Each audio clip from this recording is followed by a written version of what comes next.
Welcome to Chax Poetry Talks, a podcast brought to you by Chax Press. This is Charles Alexander. I'm your host and speaker. You can find Chax Press online at chax.org. And now, the podcast.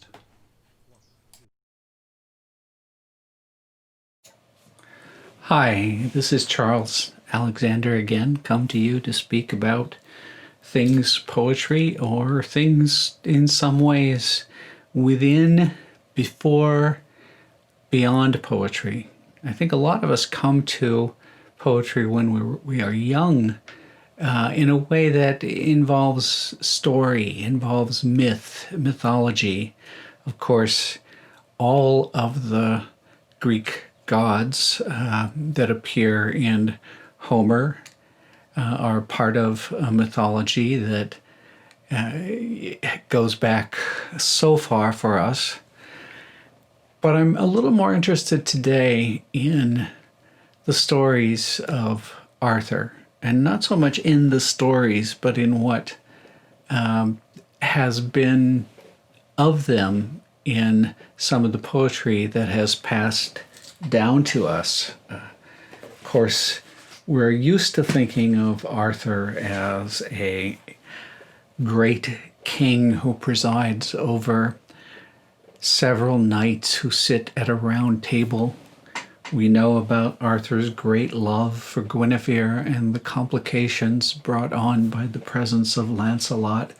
But a lot of that is actually later romanticized Arthurian tradition. And some of the early stories actually come from Wales. And I want to read a little bit from some of those, because they are much involved with a myth of return that with Arthur may be buried something of great value to us that may help us at some point in the future. Now, of course, part of this is related to Christian stories of a new coming, of something that goes back to the Grail and will maybe one day return.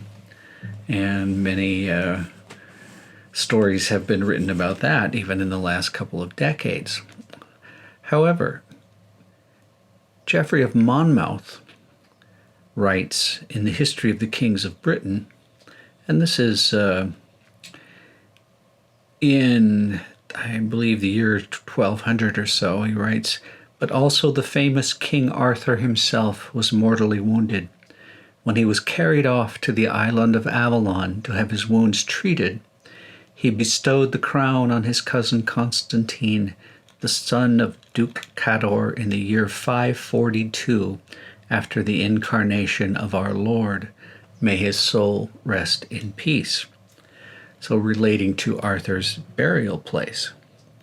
The folklore and literature provide examples of a myth about this leader, Arthur, who has not really died, but is asleep somewhere, possibly suspended, will someday return to save his people. There is a word, Anathemata, about things set aside. Now, one meaning of this word is things forbidden or reviled, but let's leave that behind right now and just think of it as things set aside that can be found. A Welsh version of that word would be aneth or anethanau. And this is going to be a very important word in the middle of the 20th century to one of the great poems written in that period by David Jones called the Anathemata. Jones may not be a poet you know, as he is just woefully underread in America, certainly. He is better known in the UK, but even there has not perhaps been given his due, at least not since T.S. Eliot first declared his works masterpieces and W.H. Auden thought them the greatest epic poetry of our time. his reputation rests primarily on two long book-length poems, one in parenthesis, written after World War I, in which he was wounded and served at the Battle of the Somme, and it is one of the greatest stories of that war we have, a horrific picture of war, yet one which ties it to wars from Roman times up to that moment. The second book Jones is best known for is the Anathemata, and that is written in the 1940s and presents a picture of, in a way, all of civilization, including Arthurian, including much deeper and longer ago stories up to the present of his time. And while doing so takes place in all of about 7 seconds of time in real time. So it's a work of recollecting, remembering. And it is not exactly centered on the Arthurian, but that is essential to it. Whereas Jones himself was both Welsh, half Welsh, and he believed himself Welsh in an important way. And he was also a Catholic, or became a Catholic. And so he had a great interest in the stories of the rituals of early Christianity and the history of that period. And his work in some ways connects and mixes that, although I would never say that Jones's work is entirely finished in that making of the mixture, as it is always open to the reader in the way that many of the great modernist poems, the cantos by Pound, for example, William Carlos Williams Patterson, and Charles Olson's The Maximus poems, are not poems which we resolve, but poems which we keep returning to for the wonders there. And I'm ending that sentence particularly on the wonders there because, again, of this connection to Arthurian possibilities. Another Arthurian source is from Weiss and from his work Roman de Bruit, where he says, Arthur, if the story is not false, was mortally wounded. He had himself carried to Avalon to be healed of his wounds. He is still there, and the Britons expect him, as they say and hope. He'll come from there if he is still alive. Master Weiss, who made this book, won't say more about Arthur's end than the prophet Merlin rightly said once upon a time, that one would not know whether or not he were dead. The prophet spoke truly. Ever since men have asked, and shall always ask, I believe, whether he is dead or alive. Truly he had himself taken to Avalon 542 years after the Incarnation. It was a pity that he had no offspring. He left his realm to Constantine, the son of Cador and Cornwall, and asked him to reign until his return. And then in poetic form, the Bruit by Laomon, which is a medieval period work, puts it in lines, and this is translated in contemporary English. Arthur was mortally wounded, grievously badly. To him there came a young lad who was from his clan. He was Cador, the Earl of Cornwall's son. The boy was called Constantine. The king loved him very much. Arthur gazed up at him as he lay there on the ground and uttered these words with a sorrowing heart. Welcome, Constantine, you were Cador's son. Here I bequeath to you all of my kingdom, and guard well my Britons all the days of your life, and retain for them all the laws which have been extant in my days, and all the good laws which there were in Uther's days.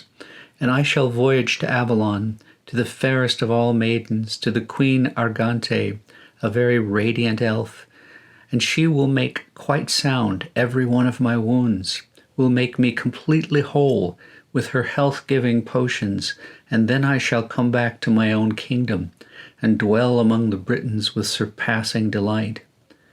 After these words there came gliding from the sea what seemed a short boat, moving, propelled along by the tide, and in it were two women in remarkable attire, who took Arthur up at once and immediately carried him, and gently laid him down and began to move off. And so it had happened, as Merlin said before, that the grief would be incalculable at the passing of Arthur. The Britons even now believe that he is alive and living in Avalon with the fairest of the elf folk, and the Britons are still always looking for when Arthur comes returning. Yet once there was a prophet, and his name was Merlin. He spoke his predictions, and his sayings were the truth of how an Arthur once again would come to aid the English. So there's a strong backing in Welsh, British, and other lore about Arthur. And one of the things that David Jones does is bring this into his mix of history in the Anathemata. And I want to read some of that, which doesn't so much tell the story in quite as straightforward a way as we have had there, but it does talk of places where things are buried, of hills, and of the possibility of return. We're going to start in the first section of the Anathemata, which is titled Rite and Foretime. In the prepared high room, he implements inside time and late in time under forms indelibly marked by locale and incidents, deliberations made out of time before all oriogenesis. You can hear what Jones does there, playing with time, the mixing of time and the collapsing of time. But he also has a lot to say about place. On this hill, at a time's turn, not on any hill, but on this hill. On this unabiding rock, for one great summer lifted up by next great winter down. He speaks also of geological epochs, and so he's talking about rock shifts and changes in place over time. Among the altitudes, with all help heights down as low as Parnassus, it's Ossa on Pelion now, 7 Templum montes under Terramarl, Sinai under. Where's the Archill? Ask both the Idas, and where? West Horse Hills, Volcae remnants Crag Carnadau, Moel of the Mothers, and the many Coles Arthuri. I believe the many places of Arthur. All the efficacious asylums. In Wallia Vel, in Marcia Valier, of course, Wallia, Wales. Ogofau of that cavern for Kronos, Owen, Arthur, Terra Wallier. Terra is earth. Buarth Mybion Arthur, Enclosure of the children of Troy. Connecting Arthur to Troy, to so many things.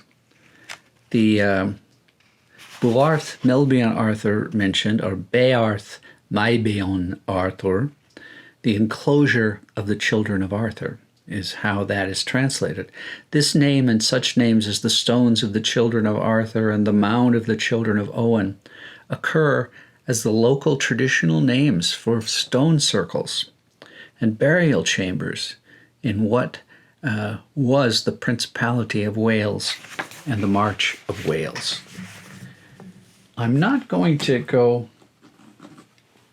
too much farther right now, as I'm trying to pace these talks at 15 minutes or so, but I did just want to say that there's a step that can be made as we learn from some of the joys we had in story and myth as children to some of the wondrous works still informed by those works, and not just stealing those works to tell high dramatic stories, but to try to find something out. What Jones is trying to find out is, how can we use these stories, these places of stories, these myths and tales to understand who we are? And he is, of course, writing as someone who experienced both of the 20th century world wars, and there's a kind of collapse of the world that he's trying to make sense of by going back to other tales, sometimes other collapses, but also other gatherings, other possibilities, maybe things set aside in history that might help us in some way now. Thank you. I'll be here with you again soon.